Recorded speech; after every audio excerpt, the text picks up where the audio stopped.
part 2 about Russian paintings that I like the most. Now this time, my real all-time favorites. Number 1, I really love this painting. It's the same painter, by the way, who painted those bears in a pine tree forest, Shishkin. But this one is absolutely, I don't know, there is something in it that I cannot explain.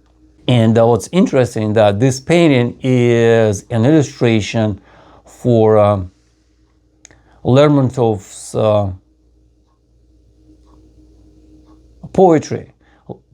Lermontov was a really famous Russian poet in mid 19th century, and he translated this poetry of Henry Heine in Russian, and it became I'm not sure whether it was really popular back then, but when we were in school, of course, it was like a big part of the program. Lermontov is maybe only second to Pushkin, another famous poet that everybody knows in Russia. I'll probably need to have a video about Russian poets, but how can you translate them? I don't know, I can't. So anyway, here is the translation in English, that a lonesome pine tree grows on a cliff covered with the snow, not just with the snow, like with a heavy blanket of snow, and dreams about the place where under opposite conditions but similarly missing, there's a palm in the south. Now, in German, the pine tree is masculine pronoun and palm is feminine pronoun. Now, it makes perfect sense when you use those pronouns. So, and when Lermontov translated in Russia, the word pine tree actually and palm, they're both feminine pronoun. So it's more like a general depiction of people missing each other. But in original German poetry, it was very clear that some male person covered with snow and the female somewhere in the desert. So, lost in translation. It's really hard to explain why you like a certain painting. And those of you who have your favorites, you understand what I'm talking about. Number 2, it's probably also number 1. I don't really know which one is closer to my heart. Исаак Левитан «Over Eternal Peace», «Над вечным покоем». It's actually not a river, but some part of the lake. To me, that is so existential that when you just start looking at it, you understand what he meant. And this idea, like eternal peace. Look at this little church down there in the left corner. Look at it's really old, the trees growing up at the cemetery. Look at the crosses, some already fallen down, some are already halfway fallen down. So obviously that church is either not functioning or barely functioning at all. So it's like mostly abandoned. So to me, that's us with all our achievements, all our things that we think that we value, that we hold on to, and everything else on this painting is eternity.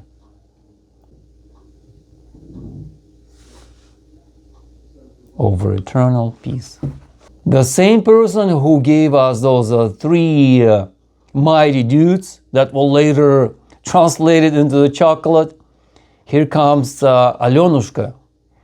To me, it's also existential in terms of like sadness. If you notice, this is so still, like there is no movement in the water, no movement behind her, like no like even inclination of like little wind or something, nothing.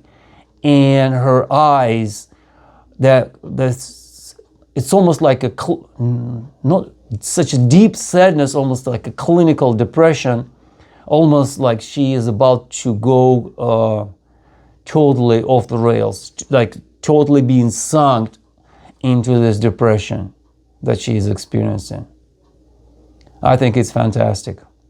I've read that he actually painted it from some girl somewhere in the village, that he was actually looking for several models. So it was a really peasant girl that he used to paint that painting. Here's one on the lighter side, Vasily Polenov. Oh, he's one of my favorites. I will probably have like one particular video about him. But that's probably one of his most famous works, Moscow Backyard, late 19th century. He was called the Master of Light. Allegedly, he was the first one among Russian painters who was able to capture the light like French Impressionists did. So much light. It's like contrast to the previous painting with like here's an illustration to the clinical depression, and there's this one. Speaking of the depression, that's an imposter who claimed to be heir of the throne in Russia, and you see how it ended without diving into this historical background. Knyazhna Tarakanova. To me, it's just like that other one was depression, this one's desperation. This is an illustration to someone being in absolute despair. And everything else is pretty much just like historical background. Church servant, deacon, explains the final judgment to the peasants.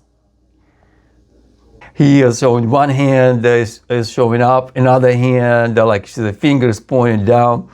And one woman just stands like, and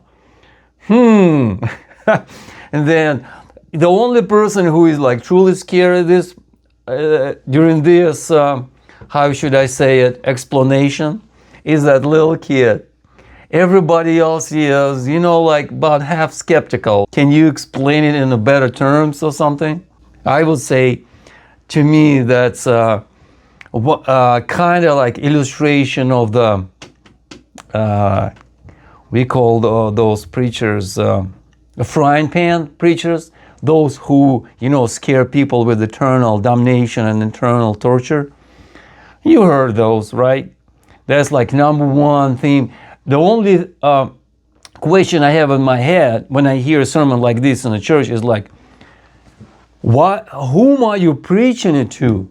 So are you assuming that there are significant people in your congregation that are not believers?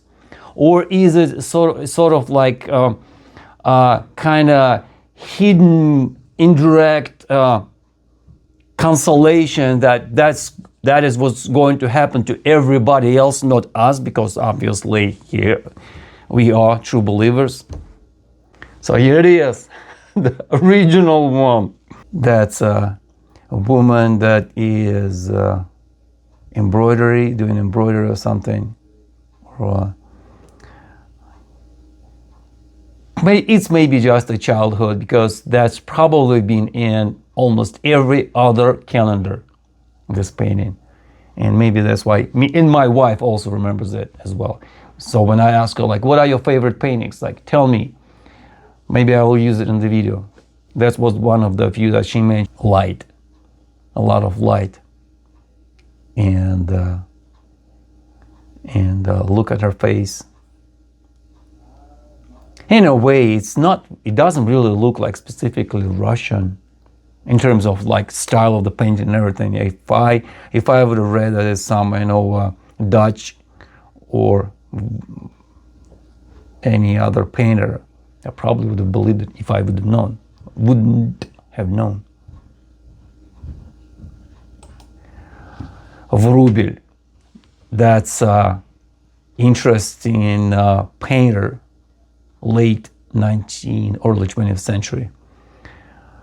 And that was an illustration to a specific either opera or ballet, Swan Queen or Swan Princess. But regardless of what was that actually meant to illustrate, to me is just the beauty that slips away. That you just, when you try to catch a beauty, it slips right through your fingers. That's what I would have called it. Not a sleeping beauty, but a slipping away beauty. A beauty that slips away. Another one from the childhood. Oh, I've seen it so many times. It's called The Spring. It's actually 1950s. Kind of interesting. That's almost like a proclamation of the spirit. Like she's totally naked and dressing her girl, like pretty warm, and it's snowing, and she is like, whatever. I am cool, or I'm hot. Well, she's both cool and hot, if you catch my drift. Speaking of the hot, I just discovered that painting several years ago. Look at the center. So it's called "Arrived at the Wrong Place."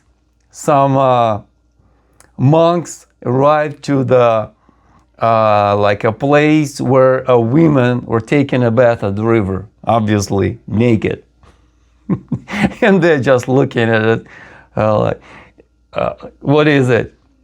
And they're looking at them like, what? What are you looking at? I would say it's a perfect illustration of a social miscommunication or situation that you find yourself or somebody finds themselves in, like, and what am I doing here? What is it? And another, my favorite for the last.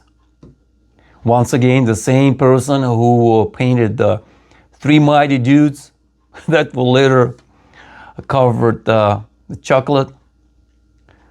A bird of happiness and bird of sorrow. On the first glance, two mythological birds. One is proclaiming joy, another is proclaiming sorrow, and they sit on different branches. Maybe it kind of implied that they not necessarily sing together, but maybe in turns, and maybe like use different times of the day or something. Of course, it's a part of the mythology. He adopted several pieces, so if you start digging which one is based on which, it goes really deep. Here's how I see it. Those are the voices, if you will, or moves inside us that either bring us down, like despair, or bring us up, this joy and peace. And whichever bird we feed, the more we are covered with either sorrow or joy. That's how I see it. And I think it's perfect illustration. We hear those birds deep inside. Well, that's my list of favorite paintings. Let me know which one you like the most. I hope you enjoyed it.